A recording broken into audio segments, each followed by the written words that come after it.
Sidang lanjutan Baradae kembali digelar di Pengadilan Negeri Jakarta Selatan pada Selasa, tanggal 25 Oktober tahun 2022.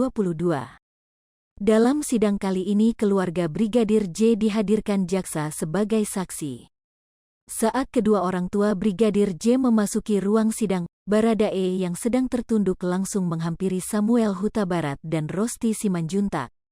Eliezer langsung berlutut di depan kedua orang tua Yosua kemudian mencium tangan dan meminta maaf terkait peristiwa yang terjadi. Setelah itu Baradae kembali duduk di sebelah kuasa hukumnya, Roni Talapesi. Terlihat Baradae menahan tangis, sambil sesekali melihat ke atas. Dalam sidang lanjutan ini, 12 saksi dihadirkan termasuk kekasih Brigadir J Vera Simanjuntak.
Jangan lupa komen, like, dan subscribe, serta tonton terus berita-berita terupdate